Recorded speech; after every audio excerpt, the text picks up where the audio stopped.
Alhamdulillahilladzi hadana ila dinil Islam. Asyhadu an la ilaha illallah malikul alam wa asyhadu anna Muhammadan abduhu wa rasuluhu sayyidul anam.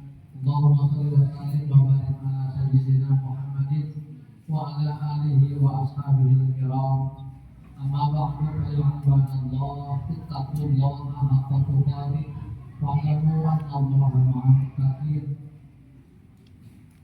A'udzubillahi minasyaitonir rajim. Bismillahirrahmanirrahim.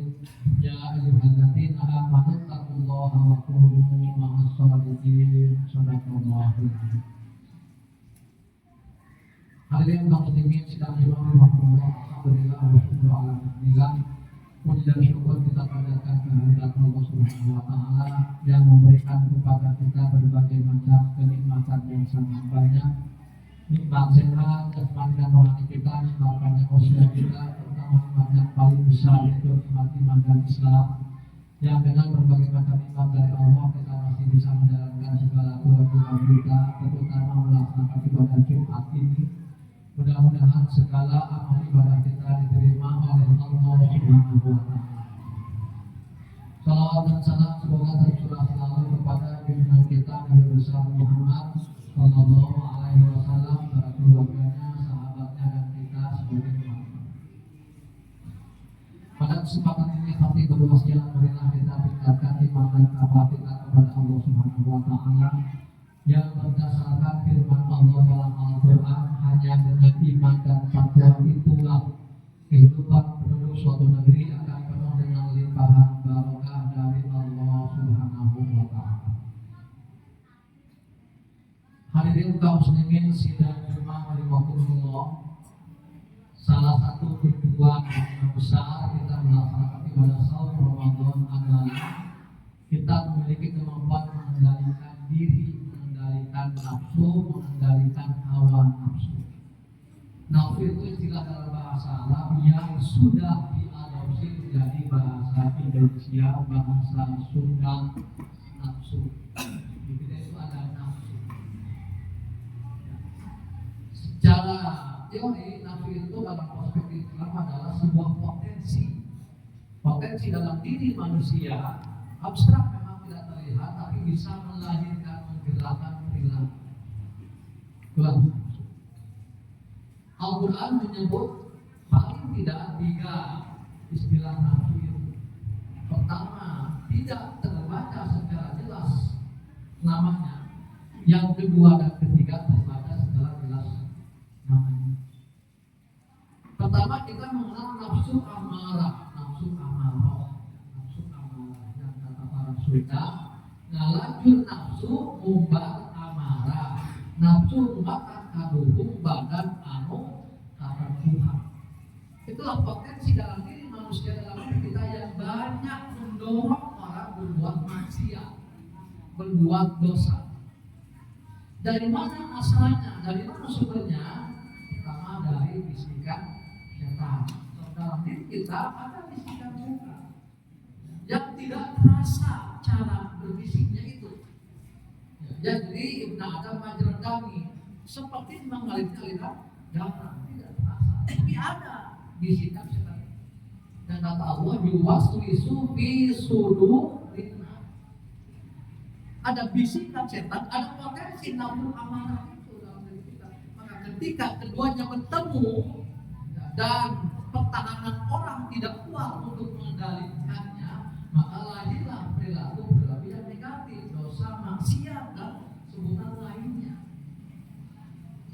Tapi ketika pertahanan orangnya kuat, karena dia rajin mengaji, dia punya banyak ilmu, dia rajin bermunajat kepada Allah Subhanahu wa taala, maka ketika ada gejolak dan bisikan setan untuk melakukan perbuatan maksiat, dia dapat menghindarkan diri, dapat menjauhi perbuatan maksiat.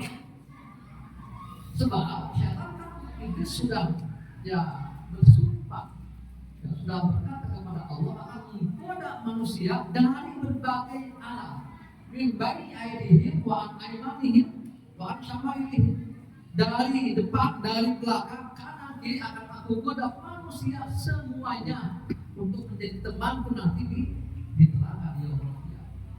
Maka semua sekuat tenaga. Kita pun sekuat tenaga mengendalikan, menjauhi godaan setan. Dengan apa caranya? Ya, pertama ketika muncul bisikan-bisikan tidak benar di hati kita, di jiwa kita, ada gerentas ingin berbuat maksiat lah misalkan, ada peluang untuk maksiat, korupsi, apa dan lain sebagainya misalkan, segera paling tidak kita mengatakan a'udzubillahi minasyaitonir rajim. Kita sedang digoda setan. Setan sedang aktif menggoda kita. Yuwaswisu fi sudur. Ketika orang mampu mengendalikan, maka dia akan selamat. Dan semua punya potensi nafsu amarah itu. Walaupun di Quran tidak ada kata-kata nafsu amarah, tidak ada.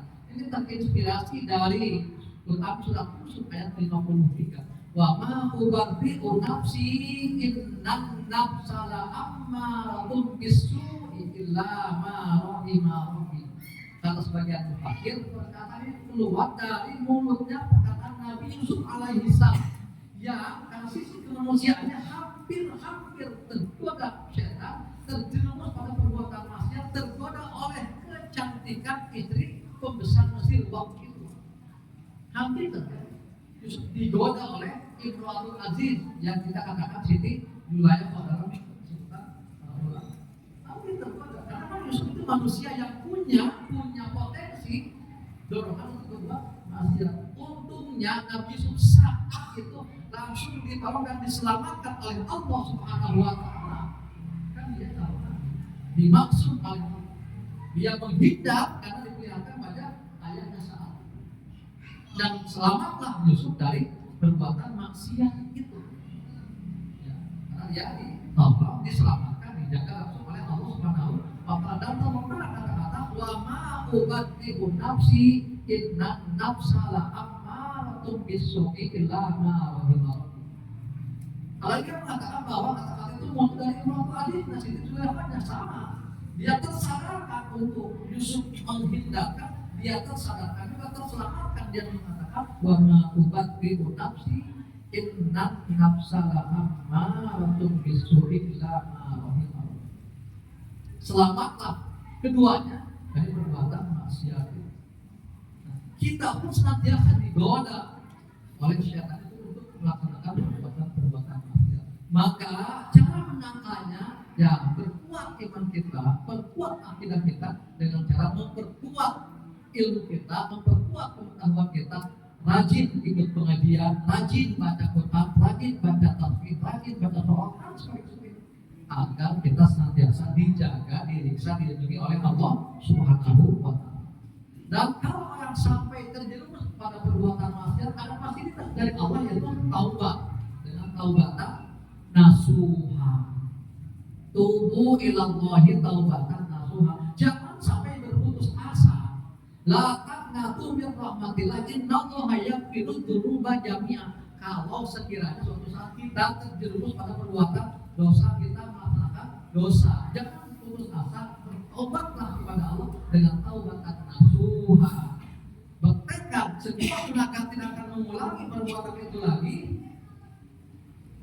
Kemudian membaca bacaan-bacaannya yang baik, istighfar kepada Allah Subhanahu wa taala. Menyesali perbuatannya telah dilakukan. Ketika orang sudah bisa mengendalikan nafsu amarah ya, dan terus berbuat kebaikan, maka nanti muncul yang kedua, nafsu lawwamah.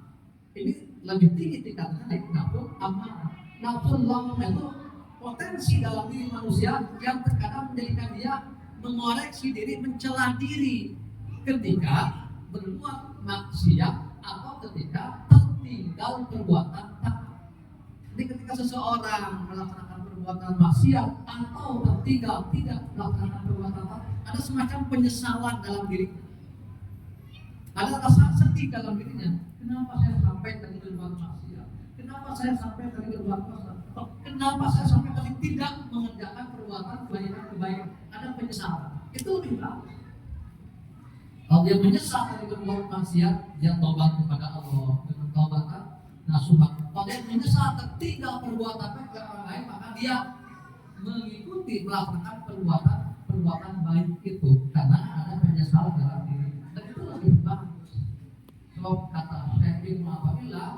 alamati mautil qalbi adamu husni alama fatakan. Dan sebagian tanda orang mati hatinya sudah mati, tidak menyesal tertinggal perbuatan kebaikan dan tidak menyesal tidak sering melakukan perbuatan maksiat. Itu nafsul lawwamah. Itu terbunyikan di belakang surat Al-Qiyamah, ada bacaannya la uqsimu biyaumil qiyamah wa la uqsimu bin nafsil lawwamah. Nafsul lawwamah. Yang ketiga, kalau orang sudah terhiasi dirinya dengan nafsul lawwamah, artinya ketika dia berbuat dosa ada penyesalan, kemudian bertaubat. Ketika dia misalkan tertinggal kebaikan, dia menyesal, dia meliputi mengerjakan kebaikan itu, terus istiqomah kepada Allah Subhanahu wa taala dalam kebaikan-kebaikan dalam ketakwaan, maka ketika dia berpulang ke rahmatullah dalam keadaan istiqomah beribadah itu, maka nafsunya berubah menjadi nafsu yang ketiga, nafsul mutmainnah. Dan disuruh oleh Allah Subhanahu wa taala, ya ayyatuhan nafsul mutmainnah irji'i ila rabbiki radiyatan mardiyah fadkhuli fi ibadi wadkhuli jannati. Wahai nafsu jiwa yang tenang, jiwa yang bersih, jiwa yang suci, jiwa yang dekat dengan Allah Subhanahu wa taala, karena sebelumnya sudah bisa mengendalikan diri dengan nafsu amarah dan sudah bisa menghiasi dengan nafsu lawwamah, rajin beribadah kepada Allah baik di makhluk maupun di makhluk. Nah, tadi ketika pulang ke Allah dipanggil wahai jiwa yang tenang, irji'i ila rabbiki radiyatan mardiyah, berpulanglah ke pangkuan Tuhanmu kepada Allah dalam kondisi itu dan diridhoi oleh Allah Subhanahu wa taala. Ujungnya fadkhuli fi ibadi, kata Allah, masuklah ke dalam kelompok hamba-hambaku yang baik, hamba-hambaku yang soleh, wadkhuli jannati, dan masuklah ke dalam surgaku, kata Allah, surga yang penuh dengan kenikmatan dari Allah Subhanahu wa taala. Bimbingan taufik dan nafsu kita, nafsu amal kita mampu menaikkan berbagai macam perbuatan kita kepada Allah Subhanahu wa taala. Karena kita tidak sehat rohani, sehat ekonomi, diberikan rezeki yang banyak halal dan barokah oleh Allah Subhanahu wa taala. Anak cucu kita menjadi anak-anak yang soleh dan solihah, menjadi generasi yang membanggakan untuk ta'ayun. Amin ya rabbal alamin. Terima kasih barakallahu li wa lakum, innahu huwal ghafurur rahim.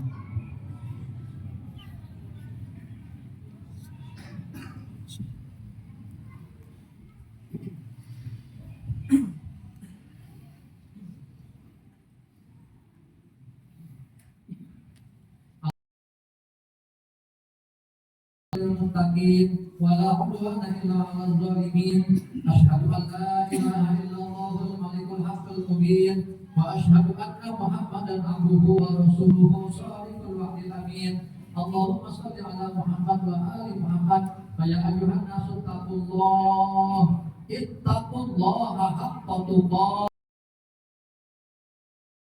Muslimun, Allahumma ya Allah, amin ya rabbal alamin.